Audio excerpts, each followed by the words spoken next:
Good morning, everyone. Hi, so I hope everybody has their beverage and is comfy. We're going to read chapters 3 through 5 of Pinocchio. So let's get started. Chapter 3. Geppetto goes home and makes his puppet. He calls him Pinocchio. The puppet gets into mischief. Geppetto's little room on the ground floor was lit by windows under the stairs. His furniture could not have been simpler. An old chair, a tottering bed, and a broken-down table. At the back of the room, you could see a fireplace, with the fire lit, but the fire was painted, and over the fire was painted a kettle, boiling merrily, with a cloud of steam that was just like real steam. As soon as he arrived, Geppetto took his tools and began to make his puppet. "What shall I call him?" he asked himself. "I think I shall call him Pinocchio. That name will bring him good luck. I once knew a whole family of Pinocchios. There was Pinocchio the father, and Pinocchia the mother, and Pinocchii the children, and they all got along splendidly. The richest of them was a beggar." Having thought out a name for his puppet, he started his work with great determination. He made his hair, his forehead, and his eyes in a very short time. As soon as the eyes were finished, imagine his bewilderment when he saw them moving and looking at him. When Geppetto saw those two wooden eyes looking at him, he did not like it at all, and he said angrily, "Naughty wooden eyes, why are you staring at me?" But no one answered. After the eyes, he made the nose, but as soon as it was finished, it began to grow. It grew, and it grew, and in a few minutes' time it was as long as if there was no end to it. Poor Geppetto worked fast to shorten it, but the more he cut it off, the longer that insolent nose became. After the nose, he made the mouth, but before he had finished it, it began to laugh and poke fun at him. "Stop laughing," said Geppetto, but he might as well have spoken to the wall. "Stop laughing, I say," he shouted menacingly. The mouth stopped laughing and stuck its tongue out.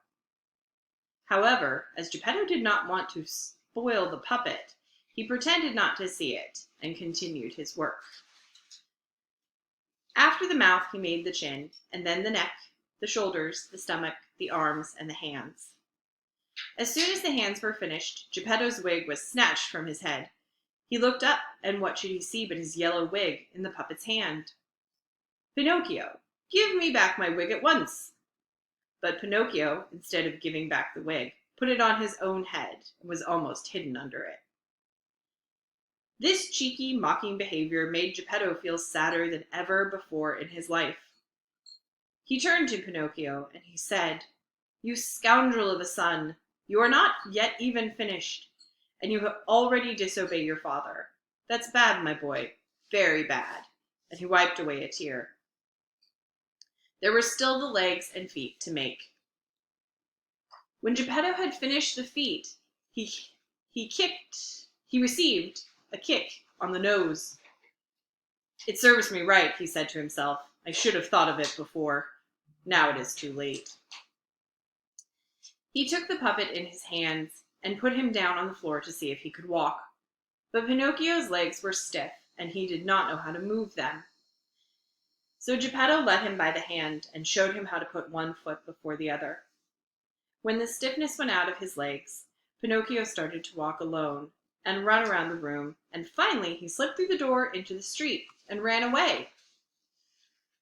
Poor old Geppetto ran after him as quickly as he could, but he did not catch him, for the little rascal jumped like a rabbit, and his wooden feet clattered on the pavement, making as much noise as 20 pairs of wooden shoes. Catch him," cried Geppetto. But when the people saw that wooden puppet running as fast as a racehorse, they looked at him in amazement, and they laughed and laughed and laughed and laughed until their sides were aching. At last, by some chance, a policeman came, and when he heard the clatter, he thought somebody's horse had run away from its master. So he courageously stood in the middle of the street with his legs apart in order to stop it and prevent any more trouble. From far away, Pinocchio saw the policeman barricading the street, and he decided to run between his legs, but he failed dismally. The policeman, without moving from his place, picked him up by the nose, that ridiculous long nose that seemed made on purpose to be caught by the policeman, and returned him to Geppetto, who wanted to pull his ears to punish him for his naughtiness. Imagine how he felt when he could not find any ears. And do you know why? Because he had made him in such a hurry that he had forgotten his ears. So he took him by the nape of the neck, and as they walked away, he said, shaking his head menacingly, "You just come home, and I'll settle your account when we get there." At this threatening remark, Pinocchio threw himself down on the ground and refused to walk. A crowd of idle and inquisitive people gathered around him. Some said one thing, some said another. "The poor puppet," said some of them, "is right, not wanting to go home. Who knows how horribly that bad Geppetto might beat him?" The others added with evil tongues, "Geppetto seems to be a good man, but he is a perfect tyrant with children. If we leave that poor marionette in his hands, he may tear him to pieces." In short, so much was said and done that the policeman let Pinocchio go and decided to take poor Geppetto to prison. He could not, for the time being, say anything in his own defense, but he cried like a calf, and as they walked him toward the prison, he whimpered, "Wretched son, and to think that I worked so hard to make a fine puppet. But serve me right, I ought to have known what would happen." What happened afterward is almost too much to believe, and I shall tell you about it in the following chapters. Chapter 4. The Story of Pinocchio and the Talking Cricket, in which we see that naughty children do not like to be corrected by those who are wiser than they are. Well, I must tell you, children, that while poor Geppetto was led to prison through no fault of his own, that rascal Pinocchio, left alone, ran home across the fields as quickly as possible. In his hurry, he jumped over high banks, thorn hedges, and ditches full of water, like a kid or a young hare running away from the hunters. When he arrived home, he found the door ajar. Pushing it open, he went in and locked it securely after him. Then he threw himself down on the ground with a great sigh of relief. But the relief did not last long, for he heard someone in the room saying, "Crick, crick, crick." "Who is calling me?" said Pinocchio, frightened. "It is I." Pinocchio turned and saw a big cricket creeping up the wall. "Tell me, Cricket, who are you?" "I'm the Talking Cricket, and I have lived in this room 100 years or more. But now this is my room, and you will oblige me by going away at once, without even turning around." "I shall not leave," replied the cricket, "until I have told you a great truth." "Well, then tell me, and be quick about it." "Woe to those boys who revolt against their parents and run away from home. They will never do any good in this world, and sooner or later they will repent bitterly." "Sing away, Cricket, just as long as you please. But as for me, tomorrow at sunrise, I am going to leave. For if I stay here, the same will happen to me as happens to other boys. I shall be sent to school, in one way or another, by love or by force. I shall be made to study." "You poor fool, don't you know that if you spend your time like that, you will grow up to be a great donkey, and everyone will make fun of you?" "Be quiet, you good-for-nothing, croaking cricket," shouted Pinocchio. But the cricket, who was patient, and a philosopher too, instead of being offended by such impudence, continued in the same tone. "But if you don't like to go to school, why don't you learn a trade, so that you may at least earn your bread honestly?" "Do you want me to tell you something?" answered Pinocchio, beginning to lose his patience. "Of all the trades in the world, there is only one which really attracts me." "And what might that be?" "To eat, drink, sleep, and amuse myself, and to lead a vagabond life from morning to night." "Let me tell you," said the Talking Cricket, as calm as ever, that those who follow that trade finish, nearly always, in a hospital or in prison. Be careful, you cricket of ill omen. If you make me angry, woe betide to you. Poor Pinocchio, I am really sorry for you. Why are you sorry for me? Because you are a puppet, and what is worse, you have a wooden head. At these last words, Pinocchio lost his temper, and seizing a mallet from the bench, threw it at the cricket. Perhaps he did not mean to hit him, but unfortunately, the mallet struck him right on the head. The poor cricket had scarcely time to cry, "Creak, creak, creak." But there he was, stretched out stiff and flattened against the wall. Chapter 5. Pinocchio is hungry, and he looks for an egg to make himself an omelet, but just as he breaks it in the pan, the omelet flies through the window. It was growing dark, and Pinocchio remembered that he had eaten nothing all day. There was a painful feeling in his stomach that closely resembled appetite.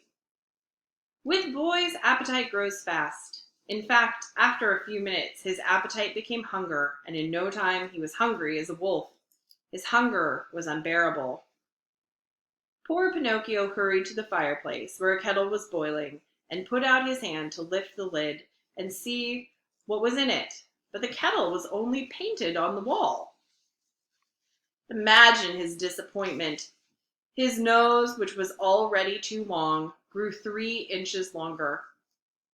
He ran around the room, searched in every cupboard, in every possible place for a little bread, even dry bread. He would have been grateful for a crust or a bone left by a dog, for a fish bone or a cherry stone, in short, for anything he could chew. But he found nothing, just nothing, absolutely nothing. He kept growing hungrier every moment, yet he could do nothing but yawn. He yawned so tremendously that his mouth reached his ears, and after he yawned, he spattered, and he felt as if he hadn't any stomach left. At last, in despair, he began to cry, saying, "The talking cricket was right. I did wrong to revolt against my father and run away from home. If my father were here now, I should be dying of yawning. Oh, hunger is a dreadful illness." Suddenly, in a rubbish heap, he noticed something white and round that looked like an egg. In less than no time, he grabbed it. It really was an egg. To describe his joy would be impossible. You can only imagine it. He feared he might be dreaming. He turned the egg from one hand to the other and patted it and kissed it as he said, "Now how shall I cook it? Shall I make an omelet? No, it would be better to poach it. But perhaps it would be more tasty if I fried it in a pan. Or shall I just boil it in the shell? No, the quickest way would be to poach it. I am just dying to eat it." Without further ado, he set a stewing pan over a brazier of red charcoal. Instead of oil or butter, he put some water in it, and when the water began to boil, tack! He broke the eggshell and held it over the pan, that the contents might drop into it. But instead of the yolk and white of an egg, a little chicken flew out, and making a polite curtsy, said gaily, "1,000 thanks, Master Pinocchio, for having spared me the trouble of breaking the shell. Take care of yourself, and give my love to the folks at home. I hope to see you again." With that, the chicken spread its wings, and flying through the open window, was soon lost to sight. The poor puppet stood there as if bewitched, with his eyes fixed, his mouth open, and the broken eggshell in his hands. When he recovered a little from his first bewilderment, he began to cry and scream and stamp on the floor in despair. And as he sobbed, he said, "Indeed, the talking cricket was right. If I hadn't run away from home, and if my father were here, I should not be now dying of hunger. Oh, hunger is a dreadful illness." His stomach was complaining more than ever, and as he did not know how to quiet it, he decided to go outside again into the village in the hope of meeting some charitable person who would give him some bread. So that's the end of chapter 5. We will start up with chapter 6 again later. Have a great day, everyone.